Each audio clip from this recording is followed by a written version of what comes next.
Сәлем достар, менің бүгінгі блогым Қазақстан тарихынан қалай дайындалдым, яғни ОБТ-ға Қазақстан тарихынан қалай үй жағдайында дайындалуға болады. Осыны айтатын боламын, яғни өзімнің қалай дайындалғанымды және қалайша жоғары балды, яғни шекті бал мысалы 15 болса, 15-тен 15-ті қалай жинау керектігін айтатын боламын. Және мен бұл блогымды 5 бөлікке бөлдім, яғни 5 кеңес айтам, өзіме пайдалы болған және сіздерге де пайдалы болады деген үмітпен. Ал кеттік. Ең біріншісі бұл Қазақстан тарихынан база қалыптастыру. Яғни сіз ежелгі Қазақстан тарихынан бастап, осы қазіргі күнге дейін болған оқиғаларды бір оқып шығуыңыз керек. Рет-ретімен. Яғни, мынандай хандық болды ма деген сұрақтар, немесе мынандай хан болып пет деген ой болмасы үшін бастан аяқ бір танысып шыққандарыңыз жөн. Және мен айтпаймын, ол 5-ші сыныптың кітабынан 11-ші сыныпқа дейін қайталап оқыңыз деп. Мынандай 10-20 кітапты алып оқыңыз деп айтпаймын. Тек сол енді 11-ші сыныпқа келіп отқаннан кейін оқыған боларсыз. Енді Қазақстан тарихын ол қызықты пән және міндетті пән болғаннан кейін сіз түк білмейсіз деп айта алмаймын, үйтіп те ойламаймын, сіз білесіз, тек соны тереңірек қайтадан қарап шығуыңыз керек. Яғни қайталау білімдердің анасы. Ал енді мен сізге ұсынатыным, жаңағы мынандай тонна, мынандай кітаптарды оқудың қажеті жоқ. Кітапхананы тоздырмай ақтап дайындалуға болады. Ол үшін мен сізге мынау iTest деген сайтты айтамын. Және бұл сайтқа кіріп, сабақтарды қарай аласыз. Соның ішінде Қазақстан тарихынан емтиханға дайындалу, ОБТ-ға дайындалу деген бөлімдеріне кіріп, сол жерден тапсырмаларды тыңдай аласыз. Және конспектілер бар. Олардың аудио форматы да бар, және текст түрінде форматы бар. Сол аудиосын қосып қойып дайындалсаңыз өте тиімді. Мен өзім осылай дайындалдым. Бірсыпыра барлығын қайталап алдым, сосын барып қайтадан жаттауға кірістім. Және екінші, бұл Жұбанышев, барлығымызға белгілі Берік Жұбанышев деген кісінің осы ОБТ-ға дайындайтын қосымша кітаптары жыл сайын шығып отырады, жаңартылып отырады. 2022 жылғы шыққан Жұбанышевты алдым. Яғни мен 1800 теңгеге алған болуым керек. Сонымен 1800 теңгеге осы кітапты алып, дайындалдым. Ең біріншісі бір оқып алдым, одан кейін білмейтіндерімді бірден жазып отырдым. Сөйтіп әрбір тақырыпқа жеке-жеке тоқталып, ерінбей жаңағы қалың дәптерлерге жазып жаттап отырдым. Ескі Жұбанышев кітаптары болды менде, осыларды да пайдаландым.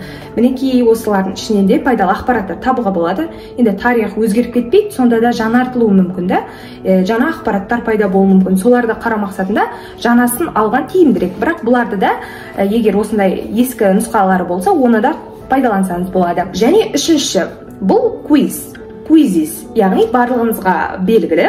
Қазіргі таңда өте көп дайындыққа осы пайдасы тиіп жатыр.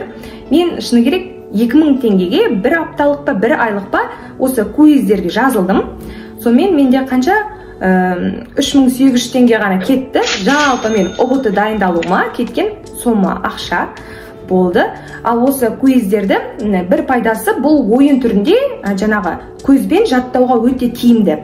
Сұрақтар жібереді, соларды ойнап отырып, көзіңізді жұмып белгілейтіндей деңгейге жетесіз. Ұйықтап жатсаңыз, тұрғызсаңыз айтып беретіндей деңгейге жетесіз, квизбен жаттап дайындалсаңыз. Бірақ енді квиз барлық мазмұнмен қамтымайды, бұл тек жаттауға. Егер сіз жаңа айтып өткендей базаны қалыптастырып алсаңыз, ары қарай жаттау оңай болады.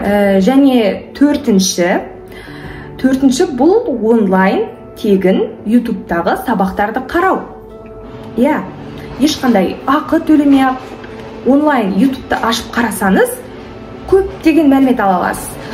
Онлайн сабақтар түсініктірек болады. Себебі сіз көзбен көру арқылы, тағы да мысалы кейбір тарихи фильмдерді, тарихи жаңағы мультфильмдерді көріп те дайындалуыңызға болады. Мен осыны кеңес деп айтар едім. Себебі маған сол көбірек жаңағы эффект берді деп айтсам да болады. Әсіресе мен Қазақстан тарихынан осы онлайн сабақтардың ішінен Бақытбек Үргенішбайұлының сабақтарын асыға күтетінмін. Ол кісі сабақты бір ерекше әдіспен түсіндіреді. Арасына қалжың да қосып айтады. Не жоқ? Қалжыңдайтын уақыт жоқ? Кейбір тақырыптар болады, оны жаттай алмайсың, бір түсінбесең, жаттау мүмкін емес. Сондай тақырыптарды бірінші түсіну керек. Яғни бұл жерде әшейін жаттағаннан гөрі мазмұнымен түсініп жаттаған сізге тиімді болады. Осыны айтқым келеді. Сәлеметсіз бе? Және менің осы ұбт-дан жоғары балл алуыма септігін тигізген бұл бесінші, бұл менің мектебімдегі Қазақстан тарихы пәнінен берген апайым, яғни Гүлмира Базарбаева. Апай бізге сыныпқа жаңағыдай нұсқалар алып келетін, шығарып алып келіп бізге тарататын. Сөйтіп, оны барлығымыз нұсқаларды талдайтынбыз, апайға тексертетінбіз, жарысатынбыз өзара.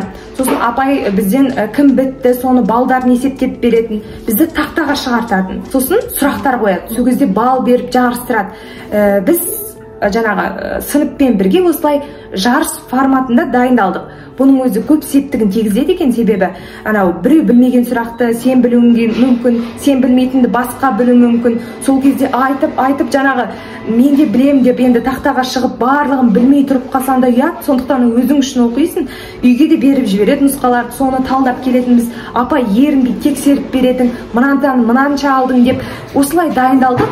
Бұл яғни Қазақстан тарихына менде дайындық осы форматта жүрді. Яғни сыныпта топпен дайындалдым, және үйде жеке онлайн сабақтарды қарадым, аудио форматтағы тексттерді қарадым, кітаптарды да оқыдым. Барлығын қосып осылай дайындалған арқасында, яғни мен әрбір тапсылған ұбт-ымда жоғары балл алдым, яғни 34 балл, яғни мен 15-тен 15 алдым. Мен бір балым бұл оқу сауаттылығына кеткен, яғни оқу сауаттылығы көбіне логикаға салу керек дүние, сондай бір кеткені болды, бірақ 15-тен 15 алғаным бар. Шынайы ұбт-да, нағыз ұбт-да келген сұрақтар сенің базовый біліміңмен сәйкес келеді. Яғни сен оны жаттап барған сұрағын ешқашан келмейді, сен білетін ғана сұрақ. Мәселен, маған контекстте күн, иероглифтер, күннің бейнесі, солар берілген болу керек, және сол бойынша сұрақтар берілді. Күнге табынушылық, жаңағы аса қатты контексттен де қорқудың қажеті жоқ. Әсіресе сурет келсе, сызба келсе, бірақ карта келсе де шатасуыңыз мүмкін еді. Бірақ сізге айтарым, көбіне алғашқы жауабыңыз дұрыс болу ықтималдылығы жоғары.